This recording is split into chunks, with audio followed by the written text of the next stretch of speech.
Hi, Dave. Sorry it took me so long to get this back to you. I've been a bit busy and couldn't find the right cable for this, but I managed to scrounge some stuff up here, move my camera, from around the shop to make it so that way I can show you how we insulate and weatherproof our connectors. So in this case, I just got, some, I think this is RG8 here, RG58 copper insulated scrap that we had, and then I had a barrel connector, but this will work as an example to show you where you'd connect any of your connectors if you're running like LMR 400 or whatever cable you're running for your antennas. So yeah, I'll show you how to seal it up and the way we do it and what we use for it. So I'm gonna use two different colors of tape for this for you. I got the orange tape. This will be for your courtesy wrap. You can use just one color tape, but this will be easier to see. So this will be our courtesy wrap layer. This will be our finishing layer. These are both just regular electrical tape. And then I got this here. This is a leftover butyl tape. I'll say this is our I think a 2-inch bit of butyl tape here. And you can pick this up. You can call like a RV repair shop or seller or anything like that, or just look online for butyl tape and they'll have it. And it's kind of all like a silicone based tape, and they use it for sealing RV windows. It's real good stuff. Use that. It's a bit of a pain to get off once it's on there, which is why we use a courtesy wrap to basically protect the cables from it. You can see got left on here. Nobody did a courtesy wrap, so there's bits of that stuck on there for whoever used this last. But yeah, process is pretty easy. We're just gonna start a courtesy wrap just a little bit below here, and we're gonna go below the connector by a decent little margin. Not really a accurate point where you start and stop. Usually the bigger or the more exposed the connector is going to be, the bigger the courtesy wrap and the more butyl tape we put on it, just because, if it's like a piece of heliox that we're sealing, we definitely want to make sure we don't get anything in there, so we make sure we use a decent amount of it to give it the most amount of weatherproofing we can think of. But if it's just a small IDU or something that's on the outside of a building, I'm not too worried. And I'm making sure that I get this tape kind of stretched. It's a lot easier when this cable's actually connected to something, because then I can kind of tension it. But I'm really stretching the electrical tape here to make sure I get this nice and sealed, because I don't want any of that butyl tape getting on there. Because again, like I said, it's gonna kind of, in the heat, it's gonna warm up and get soft, right? Which is fine, because that means it forms a nice seal, doesn't bubble or anything or run, but it's going to get soft, and if there's a crack it might slip in there or something like that. But this works real well for us, so I'm trying to make a nice good seal. Let's see, about a little bit more on this side, but that's more than enough of a courtesy wrap for what I'm showing you today. I'm just gonna take this, got the dullest razor I could find, and I guess that's your courtesy wrap. And then we're gonna get the butyl tape, and we're just gonna take this and we're gonna peel it a little bit back from the wax paper on the backing of it. I'm just gonna kind of start diagonal, and I like wrapping. Let's imagine this is the top towards the antenna, and this is the bottom back down towards the radio. So antenna side, radio side, right? For me personally, I wrap from the bottom up, so that way when I go to cut it off, I drag from the bottom up my knife through all 3 layers that I'm gonna put here, and what it'll do, it means that I can peel it from the bottom, kind of forcing up, and you'll see it can peel away, so the subsequent layers get peeled off after you've cut through all 3 of them with a knife.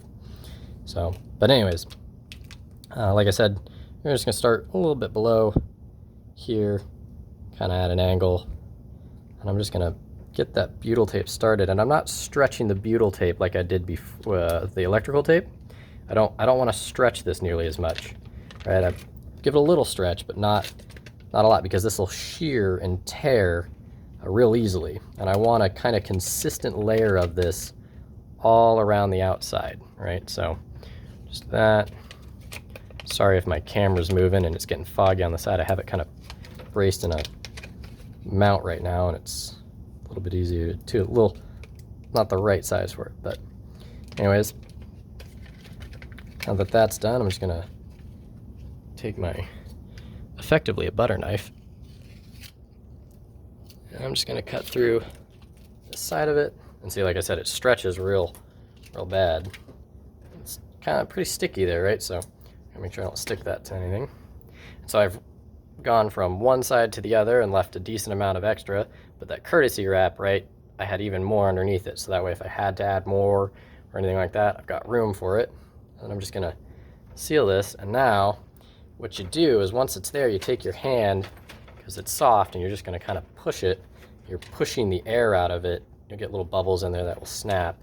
But ideally, we want to just kind of form it as best we can and really seal up where those layers go over. That's why you want a nice consistent wrap around it. There's one of those air bubbles in there, right? So if you got an air bubble, take a knife, just puncture it. There you go. I go through a lot of razor blades here, so there we go. But yeah, pretty tacky. But yeah, and then so that's the butyl tape. And then instead of letting that sit to the elements, right, we don't want to do that because it'll just kind of deform with the rain and stuff.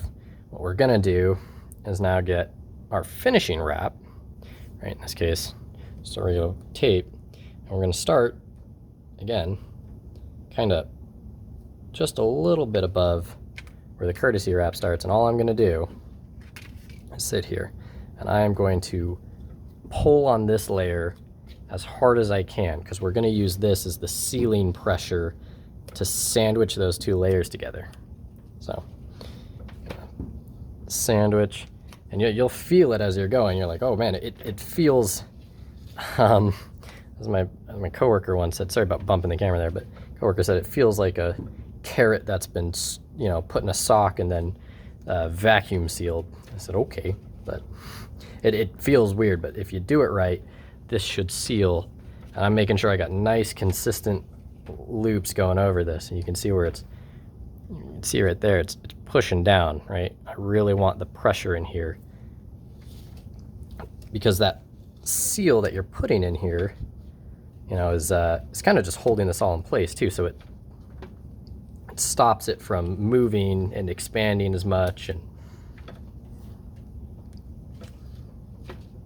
But I'm just going to go through.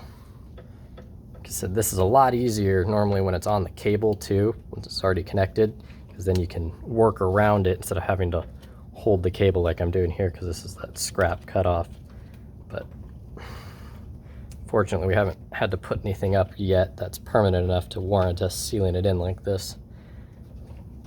At least not recently. But yeah, and so we're just going to do that. And you can do multiple layers of courtesy wrap. I wouldn't say no to that, to be honest, or finishing layers either, because I do 2 laps of courtesy, the bottom one going top to bottom, and then another one going bottom to top and then top to bottom. And same with this here. When I'm sealing it, I'm gonna, I'd finish it and do another row all the way back down, depending on how long it's going to be there and how permanent you want this connector to be. But just for an example, this will work. There we go. What I'm going to do is kind of inspect my handiwork here. And I want to find spots like this here where I kind of have a loop over. I might want to tape over that some more or something like that, because I just don't want any cracks. I want this to be nice, one sealed, solid thing. But that's about the size of it. And you can see now that I've sealed it, it's starting to kind of spudge out, right? Deform.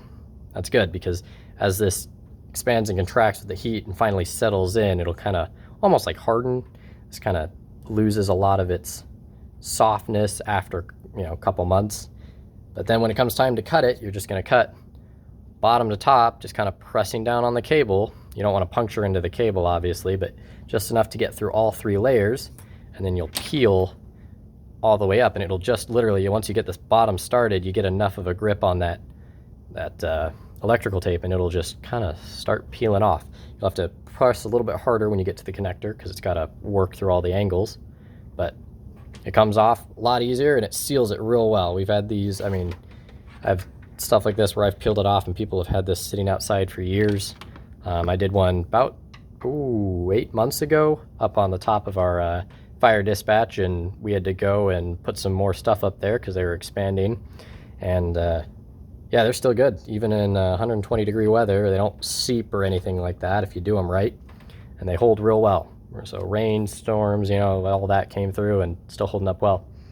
But sorry about the delay on this one. I should have gotten it to you sooner. It just slipped my mind a bit, but figured you'd like it, and there you go. If you got any questions, you know, obviously just let me know. And yeah, but let me know what you think. All right, later, Dave.